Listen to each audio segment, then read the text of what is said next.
The problem is the monopoly game, which is controlled by the Federal Reserve, the private bank, which is actually controlled out of London, is manipulating all the dollars to put them out, put more and more people into debt. So the illusion of equity they have in real estate is coming apart. The players that are analyzing everything are expecting massive foreclosures next year and the beginning of what we call the recession it's going to be worse than 29. It's your house that you're living in. You think you own it. You don't. Right.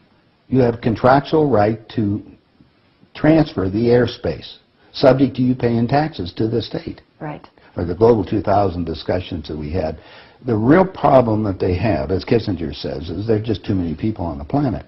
And 40% of the world, 2 billion of us, exist on less than $2 a day. The summary of the Global 2000 report I put up on my website, nohoax.com, but if you look at it, it makes sense to get rid of people. So what they said, they're going to make godlike decisions on who lives and who dies. Now, obviously, some of the meetings we sat on, we were planning on using neutron bombs on the major cities, because that contains most of what they call... You actually heard this? I sat in on the meetings. I was in the game big time. In fact, I was making such a mess, they decided rather than kill me, which they could, they just invited me into the inner group and asked me to be the finance chairman. And at that point, I probably would have been in, Secretary of the Treasury or something, whatever they wanted to do with me. What I was doing prior to that, so, making it right, I would volunteer to become a president of a company, and I'd go in and liquidate it. And we get rid of the expendable containers. That was my job. Expendable containers meaning human beings? That's right. Yeah, it's amazing. That's well, that was the inside terminology. vernacular, wasn't it? Yeah. Oh, well, that's what we used at that time. I mean, it went from there to useless eaters today, so you're happy with it, you're a human resource. So, which, all you are is part of the commodity, even in the business sense. You look at it, you have a cost. Labor, what is labor? Yeah. Human resource. Right. When you're going to put together some kind of product. Well, the inside of the game, when we started to use neutron bombs, today they figure that biologicals are much cheaper. Mm-hmm. They're still planning on, the plan is to get a war started in the Middle East. And they're still planning on using a neutron bomb, or one of the bombs that they've got developed on Israel. Mm-hmm. And that's to begin World War III, which is all on the cards. And it's going to happen. They even put a monument up for this whole program. It's called the Georgia Guidestones.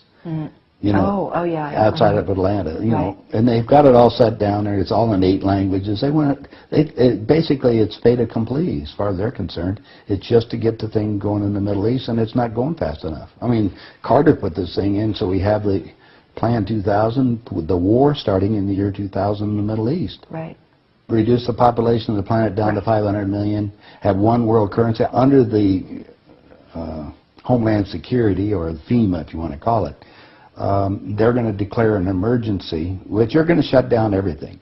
My friends, my CIA associates, I don't even call them friends anymore. CIA is crooks in action. Yeah. They're all professional liars. Yeah. I mean, they got to be if they have that job. Yeah. So that you have to look at what they're doing. Anyway, they're so concerned, they're leaving the country too. Most of them are going to Latin America. Meanwhile, they're closing in every day right now, just closing in to make it so we're going to be set up in these enemy prisoner war camps. I published a book. It's called Chaos in America. Mm-hmm. In it, I was asked to build an enemy prisoner war camp. I put the contract in this book. So you can read it for yourself. This is in downtown Las Vegas, right on the railroad tracks. It says enemy prisoner war camp. They're all on top. And they're building them all the way across the United States right now. Bush signed an executive order taking the old forts and the army places that we shut down to get those organized to hold the so-called dissidents. Now, what's the definition of a dissident?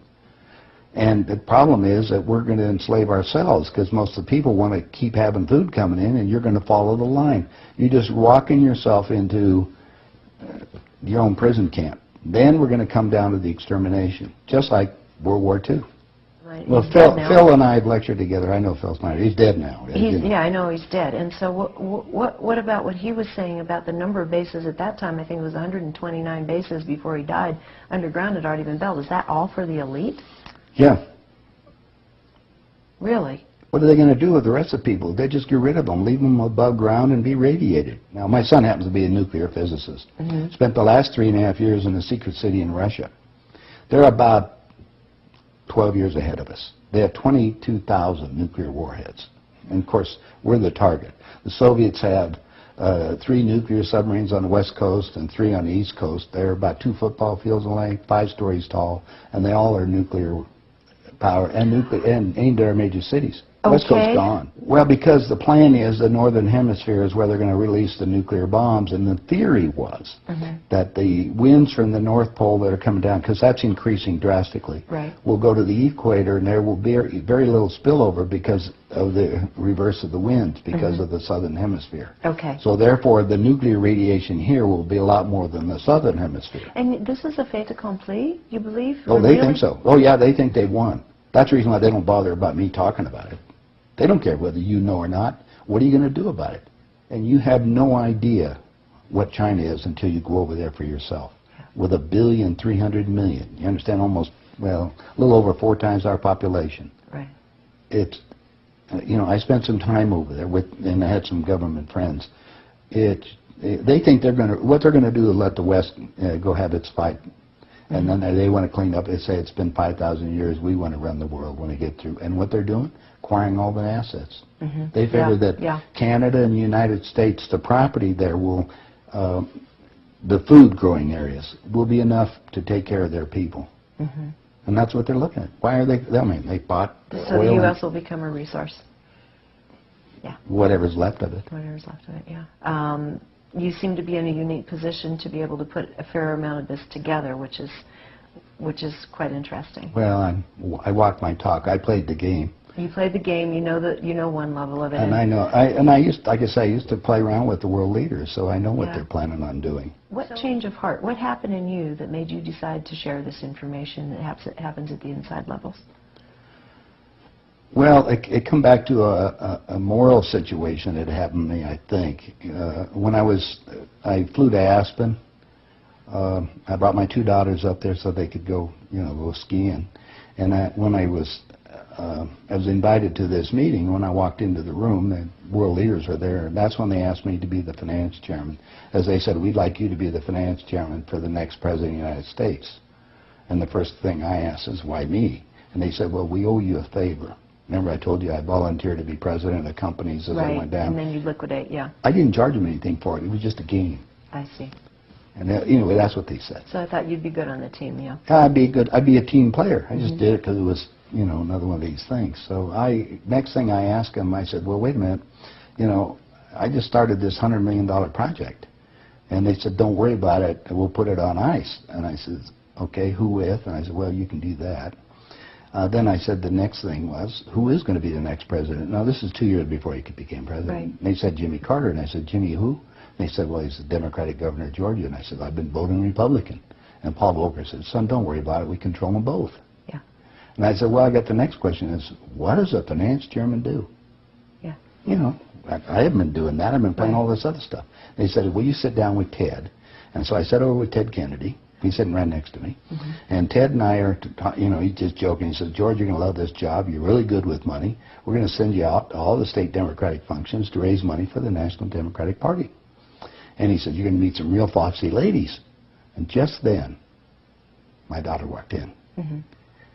Ted looked at her and he says, wow, I want to go to bed with that. I says, no, you don't, Ted. That's my daughter, and she's 14. And his response to me was, I don't care. I was livid. I really didn't know what to do. So it was that moment Well, of wait a that minute. personal insult. That was part of it. Yeah. I got up and I walked across the room. Yeah. I then talked to Pierre Trudeau and his wife, who was the Prime Minister of Canada at that time. And I'm sitting in front of them was a little half cigar box full of white powder. And then I'm looking around the rest of the room. I said, my God, something hit me at that point. If the world leaders have to resort to this, I don't think I want to be part of this thing. I mean, even to the even to the pollution and getting everything else they're talking about, getting rid of all the other people. I mean, I was raised in a packing house and slaughtering animals, and you get to the point where people are just animals at that level. And then I found out a little bit more about the details of the Plan 2000, of the annihilation of the entire planet. I said, I got to stop these people. There's something there. I mean, it was just, they got to be stopped.